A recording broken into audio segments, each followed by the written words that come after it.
السلام علیکم ورحمۃ اللہ وبرکاتہ۔ الحمد للہ رب العالمین والصلاة والسلام على سید الانبیاء والمرسلین محمد وآلہ وصحبہ اجمعین، اما بعد فاعوذ باللہ من الشیطان الرجیم، بسم اللہ الرحمن الرحیم۔ انما یخشی اللہ من عباده العلماء ان اللہ عزیز غفور۔ صدق اللہ العظیم۔ وقال النبی صلی اللہ علیہ وسلم من قرأ القرآن فاستظهره فأحل حلاله وحرم حرامه أدخله الله به الجنة وشفعه في 10 من أهل بيته كله قد وجبت لهم النار۔ صدق الله العظيم۔ محترم و مکرم سامعین کرام، حاضرین جلسہ، نونہالان قوم و ملت، پردہ نشین مائیں اور بہنیں، سب سے پہلے میں بے حد افسردہ اور حزین ہوں، غمزدہ ہوں کہ ہماری توقعات سے بہت زیادہ بڑا مجمع آج ہمارے سامنے موجود ہے، اور ان سب کے لیے جس طرح کے انتظامات کی ضرورت تھی وہ ناکافی ہے، اور یہی وجہ ہے کہ ہماری اتنی ساری مائیں اور بہنیں آج کھڑی ہیں، ان کے بیٹھنے کا کوئی نظم نہیں ہے۔ میں گزارش کروں گا منتظمین سے، جس میں خود بھی داخل ہوں، کہ آئندہ سے جب یہ پروگرام سجایا جائے تو آپ کو اندازہ ہونا چاہیے کہ آپ کا یہ پروگرام صرف ایک بستی کے لیے نہیں ہے۔ اب آپ کے پروگرام میں دور دراز کے مہمان شریک ہونے لگے ہیں، اور آپ کی آواز اب دور تک پہنچ رہی ہے۔ اب ہمیں اس سے بہت بڑا انتظام کرنا ہے۔ ہمارا کوئی بھی مہمان، یہاں جتنے بھی ہیں، خواہ اس بستی کے ہیں یا دوسری بستی سے آئے ہوئے ہیں، وہ سب ہمارے مہمان ہیں۔ ان سب کے بیٹھنے کا انتظام ہوگا۔ خصوصی طور پر کل کی کل ہماری مائیں اور بہنیں کھڑی ہیں، مجھے بے حد افسوس ہے۔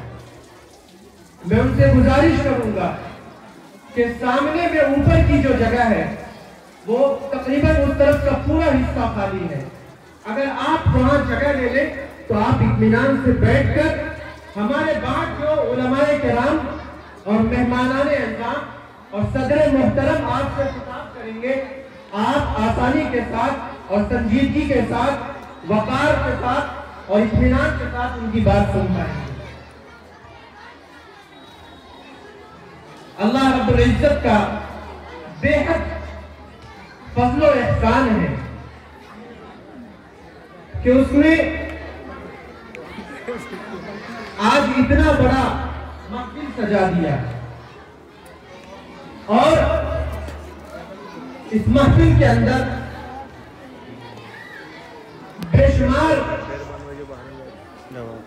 حافظ قرآن موجود ہیں، ناظرہ خان موجود ہیں، قرآن کریم کو پڑھنے والے موجود ہیں، جو اللہ رب العزت کی جانب سے اس سرزمین پر سب سے بڑا عطیہ اور تحفہ ہے۔ قرآن کریم اللہ رب العزت کا کلام ہے، یہ ہدایت کے لیے اتارا گیا ہے۔ قرآن کریم کو پڑھنا برکت کا ذریعہ ہے۔ انسان اسے سمجھ کر پڑھے یا بغیر سمجھ کر پڑھے، دونوں صورتوں میں قرآن کریم پڑھنے والا اپنی زندگی میں اس کے برکات کو محسوس کرتا ہے. ہم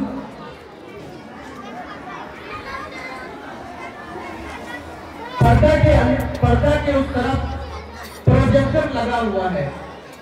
جو مائیں اور بہنیں آئی ہیں ان کے لیے وہاں انتظام کیا گیا ہے. اگر وہاں پر وہ اطمینان سے بیٹھ جائیں تو یہاں کی ساری تصویر انہیں وہاں پر ملے گی اور وہاں آسانی کے ساتھ وہ دیکھ پائیں گے. بہرحال میں یہ کہہ رہا تھا کہ قرآن کریم پڑھنے والا اپنی زندگی میں اس کے برکات کو محسوس کرتا ہے. آپ کہتے ہیں کوئی انسان ایسا نہیں ہے جو کچھ نہ کچھ ضرور پڑھتا ہے. ہر وہ اخبار پڑھے, کتاب پڑھے, ایگزام کی تیاری کرے, امتحان میں کامیاب ہو, ہر کوئی فرد قرآن کریم ہر کوئی فرد کچھ نہ کچھ ضرور پڑھتا ہے. لیکن اگر ہماری زندگی سے کوئی کتاب ایسی ہے جو چھٹی ہوئی ہے تو وہ قرآن کریم ہے. ہم اور آپ قرآن کریم نہیں پڑھ رہے ہیں اور اسی وجہ سے آج کے حالات ہمیں اس نوبت پر پہنچا چکے ہیں کہ اب ہمارا وجود بھی خطرے میں. علامہ اقبال نے کہا تھا کہ وہ معزز تھا زمانے میں مسلمان ہو کر, وہ معزز تھے زمانے میں مسلمان ہو کر اور ہم ہار ہوئے تاریخ قرآن ہو کر. وہ بھی مسلمان تھے لیکن معزز تھے. معزز کیوں تھے؟ علامہ اقبال نے بیان کیا کہ ان کی زندگی میں قرآن کریم کی تلاوت تھی, قرآن کریم کے احکام پر عمل تھا, اسی وجہ سے وہ کامیاب تھے. اور ہماری زندگی سے قرآن کریم پر عمل کرنا تو دور کی بات ہے, قرآن کریم کی لفظوں کو پڑھنا بھی آج بہت بعید ہو گیا. ہم قرآن کریم کو چھوتے بھی نہیں. قرآن کریم ہمارے گھر کے طاقوں میں سجے ہوئے ہیں, لیکن ہمیں بتائیں یہاں پر اتنے سارے محلے کے اور دوسرے محلے کے ہمارے بھائی بیٹھے ہوئے ہیں, ہماری مائیں اور بہنیں بیٹھی ہوئی ہیں. جب سال گزشتہ کا رمضان المبارک ختم ہوا تھا اور اس سال کا رمضان المبارک شروع ہو رہا ہے, کیا آپ نے اپنے گھر میں طاقوں کے اوپر جو قرآن کریم پچھلے رمضان المبارک میں چھوڑا تھا, اس رمضان المبارک میں, اس رمضان المبارک کے آنے سے پہلے اس قرآن کریم کے اوپر سے گرد و غبار بھی جھاڑا ہے یا نہیں؟ میں یہ نہیں کہہ رہا ہوں کہ آپ نے قرآن کریم کی تلاوت کی یا نہیں, میں یہ کہہ رہا ہوں کہ قرآن کریم کے اوپر جو گرد و غبار ایک سال میں پڑ گئے, آپ نے اس قرآن کریم کے اوپر سے گرد و غبار جھاڑا ہے یا نہیں؟ اور وہ کتنا بدقسمت محروم شخص ہے, وہ مسلمان ہے جس کے گھر میں قرآن کریم ہی نہیں.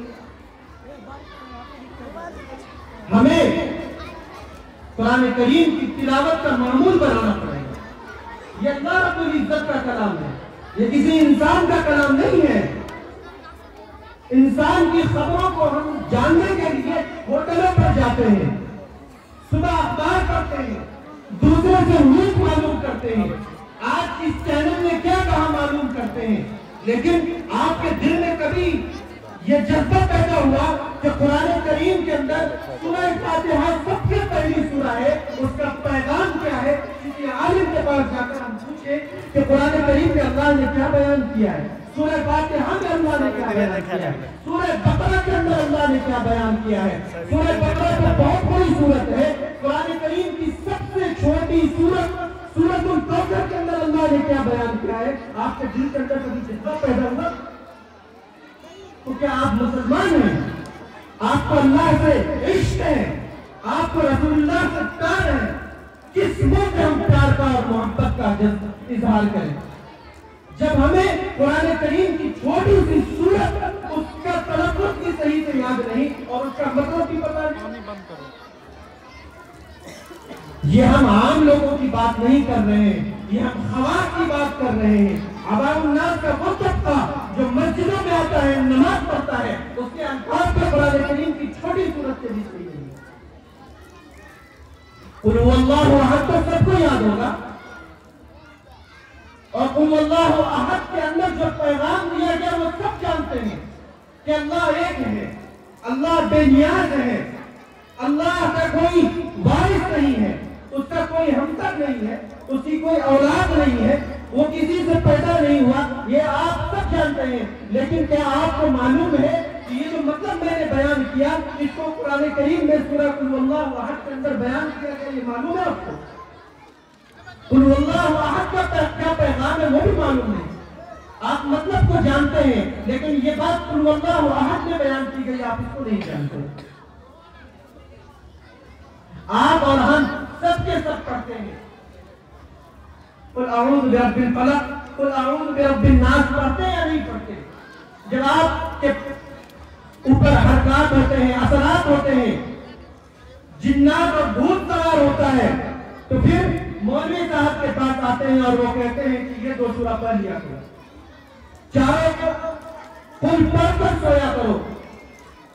سب اس بات کو جانتے ہیں، لیکن کیا آپ نے کبھی اسی مولانا صاحب سے جس نے آپ کو کہا کہ آپ یہ چاروں سورہ پڑھ کر سویا کرو، آپ محفوظ ہو جاؤ گے، صبح پڑھ لو گے تو شام تک، اور شام پڑھ لو گے تو صبح تک محفوظ پڑھ لو گے، آپ نے پوچھا کہ آخر ہے کیا اس میں، کیسے ہم محفوظ ہو جائیں گے؟ آپ نے معلوم کرنے کی کوشش بھی نہیں کی. ہمارے دل کے اندر جذبہ ہی نہیں ہے کہ ہم یہ جانیں کہ قرآن کریم کے اندر اللہ بیان کیا کرتا ہے. یہ قرآن کریم ان بچوں کے لیے نازل نہیں ہوا ہے، یہ قرآن کریم صرف مسلمان کے لیے نازل نہیں ہوا ہے، قرآن پوری انسانیت کے لیے نازل ہوا ہے. قرآن مسلمان کے لیے بھی ہے اور قرآن غیر مسلم کے لیے بھی ہے، قرآن یہودیوں کے لیے بھی ہے اور قرآن عیسائیوں کے لیے بھی ہے.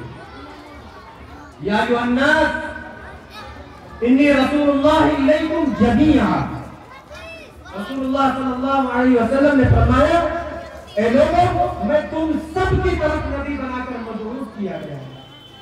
یہ نہیں کہا کہ میں صرف اور صرف تم مسلمانوں کی طرف نبی بنا کر مبعوث کیا گیا، میں تم سب کی طرف، خواہ وہ مسلمان ہیں جو ہمارے ہاتھ پر ایمان لانے والے ہیں، یا عرب کے کفار ہیں، منافقین ہیں، یہود ہیں، نصارہ ہیں، کوئی بھی ہیں، اور دنیا کے کسی بھی خطے میں رہنے والے ہیں، بحر میں رہنے والے ہیں، یا خشکی پر رہنے والے ہیں، یا پہاڑ میں رہنے والے ہیں، یا زمین میں رہنے والے ہیں، نچلے حصے میں رہتے ہو، اوپرے حصے میں رہتے ہو، کہیں بھی رہتے ہو، ہم سب کے لیے مبعوث کیے گئے.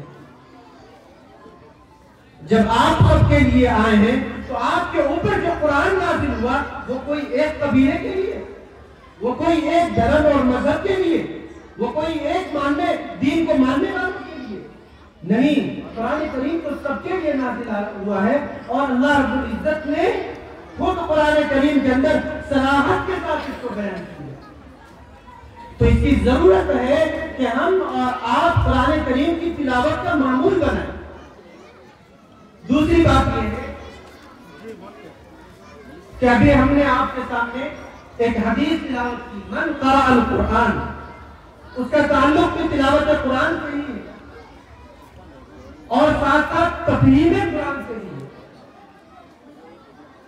من قرأ القرآن فاستظہرہ فأحل حلالہ وحرم حرامہ، کہ جو شخص قرآن کریم کی تلاوت کرے، اسے اچھے انداز میں پڑھے، قرآن کریم کے بیان کرتا حلال کو حلال جانے اور قرآن کریم کے بیان کرتا حرام کو حرام جانے، تو اللہ رب العزت اپنے نبی کی زبان سے یہ بشارت سنا دیتے ہیں ادخلہ اللہ بہ الجنہ.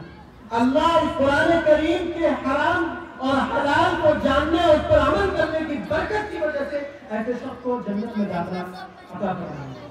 اور جو قرآن کو یاد کر لے تو آگے فرمایا وَشَفَّعَهُ فِي عَشَرَةٍ مِّنْ أَهْلِ بَيْتِهِ، کہ جو قرآن کریم کو یاد کر لے، اسے اپنے سینے میں محفوظ کر لے، تو اللہ رب العزت قیامت کے دن اس حافظ قرآن کو یہ حق دیں گے کہ وہ اپنے رشتہ دار میں سے، اقربا میں سے 10 لوگوں کو، ایسے 10 لوگوں کو جن کے جہنم میں جانے کا فیصلہ ہو چکا ہے، ایسے 10 لوگوں کی شفاعت کا حق دیں گے اور وہ شفاعت کریں گے، اور ان کی شفاعت سے جن کے اوپر جہنم واجب ہے ان کے اوپر جنت واجب ہو جائے گی. آپ یہ بتائیں کہ اس حدیث کے اندر یہ جو کہا گیا کہ 10 رشتہ داروں کی شفاعت کا حق دیا جائے گا؟ کیا ایک بچے کے رشتہ دار صرف 10 ہی ہوتے ہیں؟ آپ ایک بچے کے رشتہ دار صرف 10 ہی لوگ ہوتے ہیں؟ آپ اندازہ لگائیے، ماں باپ، چچا ہے، اب پتہ نہیں کتنے چچا ہیں، چچا کے ساتھ ساتھ پھوپھا ہے، اور پھر ماموں ہے، خالو ہے، خالائیں ہیں۔ تو ایک بچے کے رشتہ دار تو 10 سے بہت زیادہ ہے، اور یہ بچہ جو صرف اور صرف 10 لوگوں کی ہی شفاعت کرے گا، وہ 10 لوگ کون ہیں؟ کسی کو معلوم ہے وہ 10 لوگ کون ہیں؟ اور وہ 10 لوگ کون ہوں گے؟ اس کی کوئی علامت حدیث کے اندر آئی ہے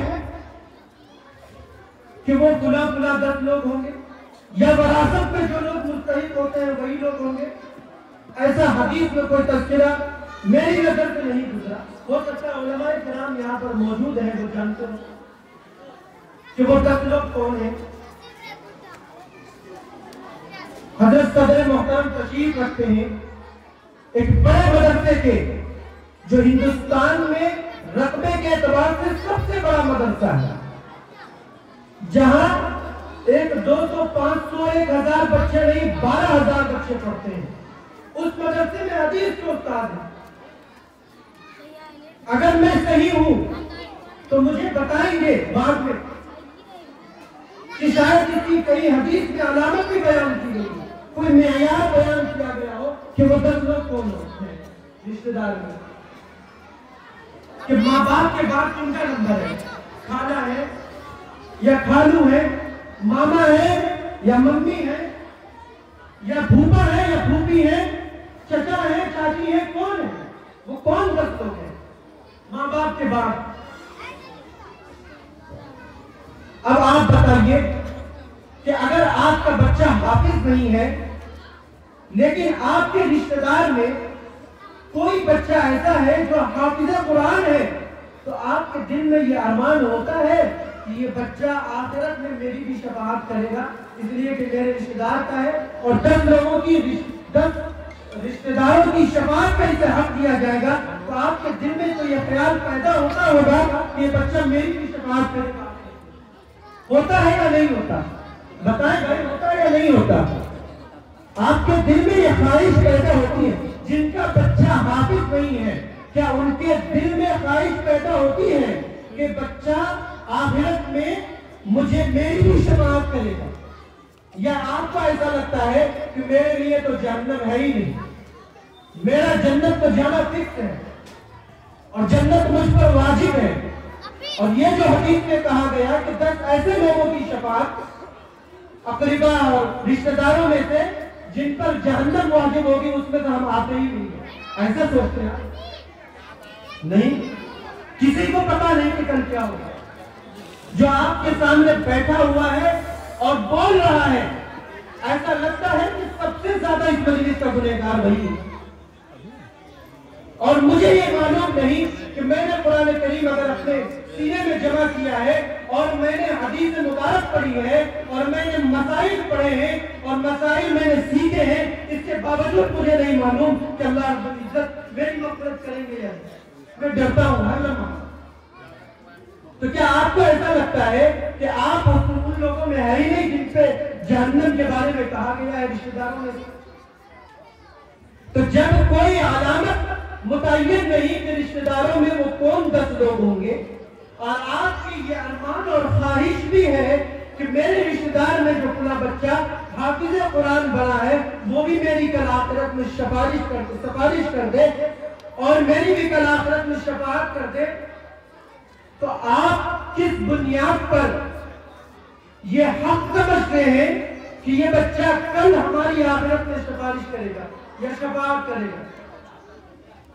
میں تو کوئی علامت نہیں سمجھتا، لیکن ہاں اتنی بات ضرور سمجھتا ہوں کہ اگر رشتہ دار میں کوئی ایسا فرد ہے، رشتہ دار میں کوئی بچہ ہے، اس کا خالو، اس کا ماموں، اور اس کے خالو، اس کے ماموں یا اس کے پھوپھا کوئی بھی ایسے ہوں جو اس بچے کے اس بچے کے غریب ہونے کی وجہ سے یا اس کے والدین ماں باپ اس بچے کا خرچ نہ اٹھا پا رہے ہوں اور وہ صاحب رشتہ دار ہوں، اس کے کھالو ہوں، ماموں ہوں یا اس کے اور کوئی دوسرے رشتہ دار ہوں، اور وہ یہ گارنٹی لے لے، ضمانت لے لے کہ بچہ جب تک حافظ بنے گا، جب تک اس کا پورا خرچ میں اٹھاؤں گا، تو میں یہ سمجھتا ہوں کہ ایسا کوئی اگر رشتہ دار ہے تو یہ بچہ ضرور آخرت میں اس کی شفاعت کرے گا۔ ممکن ہے، میں حق بھی بات نہیں کہہ سکتا، علماء کرام زیادہ جانتے ہیں، مجھے علم نہیں، معلومات تھوڑی بہت ہے۔ اب آپ بتائیں کہ آپ کا اگر بچہ حافظ نہیں ہے اور آپ کے رشتہ دار میں کوئی بچہ حافظ قرآن بن رہا ہے تو آپ نے اس بچے کے اوپر کتنی مرتبہ خرچ کی؟ یہ سمجھ کر کہ میرا رشتہ دار ہے، میرے بھائی کا بیٹا ہے، میری بہن کا بیٹا ہے، میرے پورا رشتہ دار کا بیٹا ہے، تو جب تک یہ حافظ قرآن ہوگا جب تک میں اس کا خرچ اٹھاؤں گا، اس کے مدرسے کی فیس ادا کروں گا۔ اللہ نے مجھے استطاعت والا بنایا ہے، مجھے مال دیا ہے، تو میں حافظ قرآن بننے تک اس کا خرچہ اٹھاؤں گا، اور اگر حافظ قرآن بننے کے بعد اس کی نیت عالمیت کی ہو تو عالمیت تک کا بھی میں خرچہ اٹھاؤں گا۔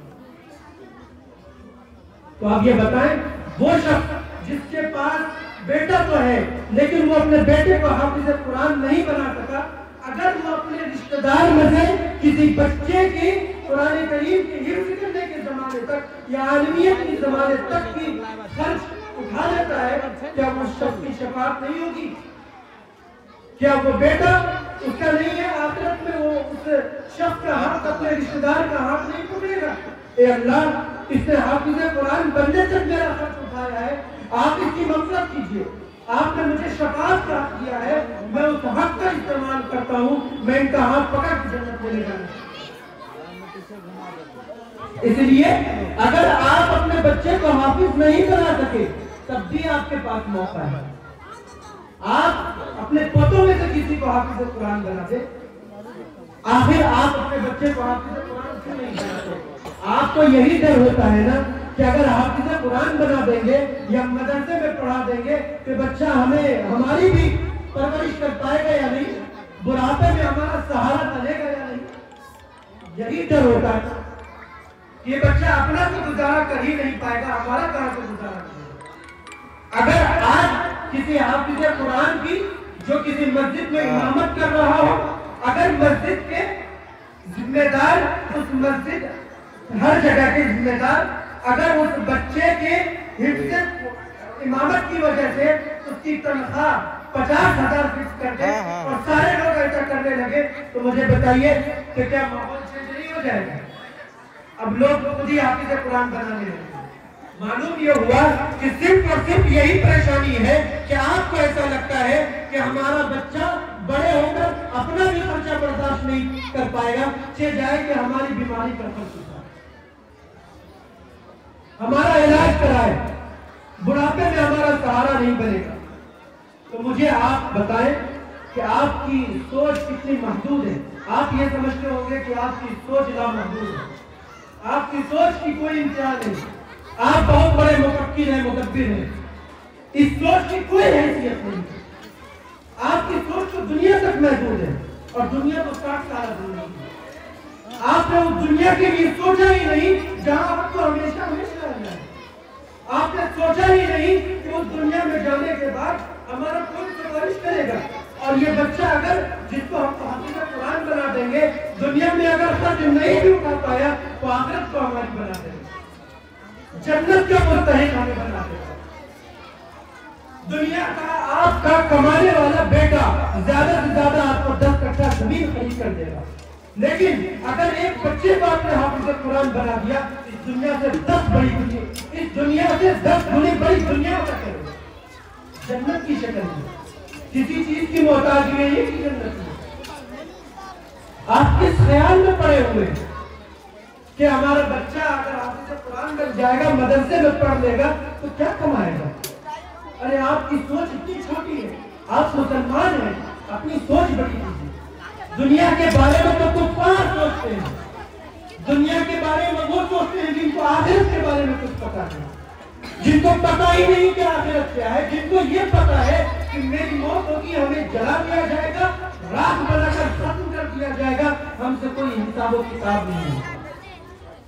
لیکن جو ایمان رکھتے ہیں، جن کا عقیدہ ہے کہ کل ہم سے آخرت میں 5 سوال کیے جائیں گے، اور جب تک ان 5 سوالوں کا ہم جواب نہیں دیں گے، جب اللہ رب العزت کے سامنے سے ہم ہل نہیں سکتے، جو اس بات کا یقین رکھتے ہیں، اعتقاد رکھتے ہیں، جن کو یہ پتا ہے کہ قبر کے اندر کی بھی ایک زندگی ہے، وہاں بھی عذاب ہوتا ہے، وہاں بھی اچھی زندگی ہوتی ہے، اور جب قبر سے اٹھایا جائے گا، میدان حشر سجے گا، اور اچھے لوگوں کو جنت میں داخلہ ملے گا، برے لوگوں کو جہنم میں جانا پڑے گا، اور مسلمان ہے، اس نے غلطی کی ہے تو اپنی سزا کاٹ کر پھر جنت میں آئے گا۔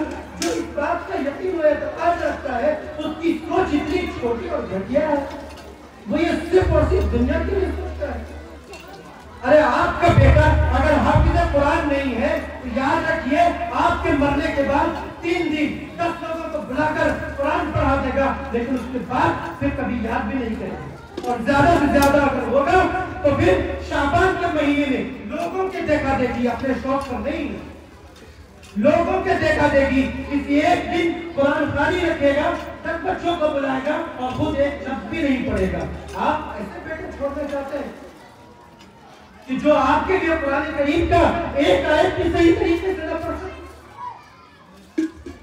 آپ ایسا وارث چھوڑ کر جائیں، ایسی اولاد چھوڑ کر جائیں، جب آپ دنیا سے جائیں تو بیٹا زندگی بھر قرآن کریم کی تلاوت کر کر کے آپ کے پاس ہوتا ہے، اور وہ بیٹا نہ صرف اس کے زندگی بھر تک قرآن کریم کا ثواب پہنچائے گا، بلکہ وہ جتنے لوگوں کو تیار کرے گا، اسے حافظ قرآن بنائے گا، اسے قرآن پڑھنا سکھائے گا۔ وہ لوگ بھی جب تک قرآن کریم کی تلاوت کرتے رہیں گے، آپ کو مرنے کے بعد بھی اس کا ثواب ملتا رہے گا۔ حدیث میں آتا ہے کہ 3 اعمال ایسے ہیں کہ جب انسان اسے کرتا ہے تو انسان دنیا سے چلا بھی جاتا ہے تو اس عمل کا ثواب ختم نہیں ہوتا۔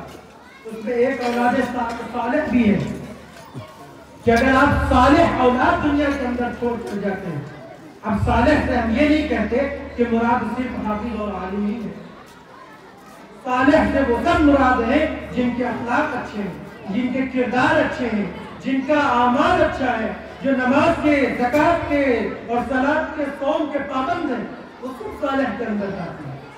تو کم از کم آپ ایسا بچہ چھوڑ کر جائیں کہ جو آپ کے بعد قرآن کریم پڑھ پڑھ کر آپ کو ثواب پہنچائے، اور آپ تو یہ سمجھ رہے ہیں کہ دنیا کے اندر جس بیٹے کو ہم ڈاکٹر بنا دیں گے، ہم یہ نہیں کہتے کہ نہیں بنانا چاہیے، ہم یہ کہتے ہیں کہ آپ کا 4 بیٹا ہے تو ایک تو ضرور حافظ قرآن اور عالم بنائیے، ہر گھر میں ایک حافظ قرآن اور ایک عالم ضرور ہونا چاہیے۔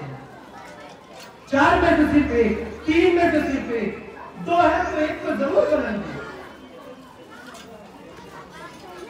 تو پھر کیا ہوگا کہ یہی بچہ، ہم نے تو دنیا، آپ خود دنیا کے اندر دیکھتے ہیں، یہ بات ہم بنا کر نہیں بول رہے ہیں، آپ خود دنیا کے اندر دیکھتے ہیں، کسی حافظ قرآن نے اور کسی عالم دین نے بڑھاپے سے پہلے تک ایک سانس جب تک باقی رہا، سانس ایک سانس، آخری سانس پہلے تک بھی اس حافظ قرآن اور عالم دین نے اپنے باپ کا ہاتھ نہیں چھوڑا، اپنے باپ کا ہاتھ نہیں چھوڑا، موت تک اپنے سینے سے لگا کر رکھا، اپنے سر پر سوار کیا، اپنے آنکھوں کے پلکوں پر بیٹھایا، باپ نے ایک مرتبہ حکم دیا، وہ فوراً سامنے حاضر ہو جائے، رات ہو یا دن ہو۔ مالی تنگی اس کو آپ بھول جائیں، لیکن 1-2 واقعات نہیں، ہزاروں اور لاکھوں واقعات ایسے ہیں کہ جو حافظ قرآن نہیں ہے، انہوں نے اپنے بیٹے کو کہاں پہنچا دیا، جو آج کے مکالمے میں پیش کیا گیا، جو آج کے مکالمے میں پیش کیا گیا، انہوں نے اپنے بیٹے، انہوں نے اپنے بوڑھے باپ کو صرف اور صرف اس بنیاد پر، ان کو کھانسی ہوتی ہے، مجھے نیند نہیں آتی، وہ کھانستے رہتے ہیں، وہ بار بار آواز لگاتے رہتے ہیں، مجھے پریشانی ہوتی ہے، میرے بچے کو پریشانی ہوتی ہے، میری بیوی پریشان رہتی ہے، بار بار آواز لگاتے ہیں۔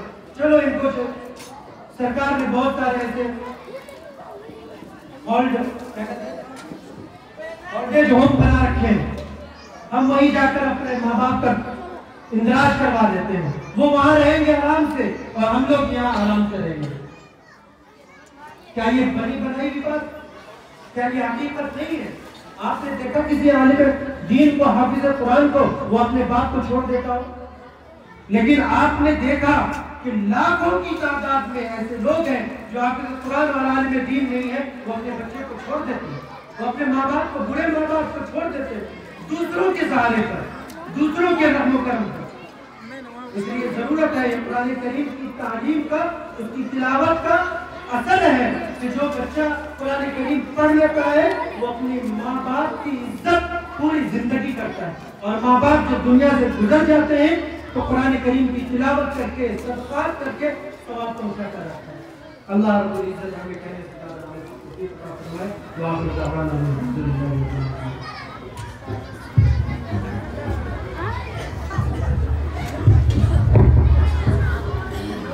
ماشاءاللہ حضرات، یہ تھے ہمارے آپ کے اس علاقہ خطہ قریہ بستی اور اس مدرسے کے ناظم ذمہ دار جناب مفتی عبدالحمید کی صاحبزادے حضرت مولانا مفتی عبدالسبحان صاحب بڑے قیمتی نصیحت کر رہے تھے۔ حضرات، اس وقت ضرورت ہے ہمیں قرآن کو تھامنے کی اور اپنے سینے سے لگانے کی۔ کیوں؟ اس لیے کہ دنیا میں جدا سب سے الگ پہچان رکھتے ہیں جو نبیوں نے رکھا تھا۔ کاش وہ ایمان رکھتے ہم، ادب سے چومتی دنیا ہمارے ہاتھوں کو صاحب موبائل کی طرح ہاتھوں میں اگر قرآن رکھتے ہم، موبائل کی طرح ہاتھوں میں اگر قرآن رکھتے ہم، اور یہ بھی کہتے ہوئے رخصت ہو گئے،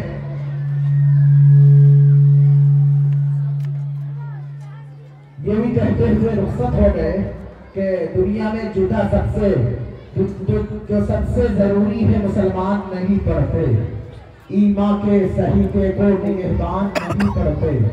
یہ کیسے مسلمان ہیں جو صبح اور سویرے اخبار کو پڑھ لیتے ہیں لیکن قرآن نہیں پڑھتے، اخبار کو پڑھ لیتے ہیں لیکن قرآن نہیں پڑھتے۔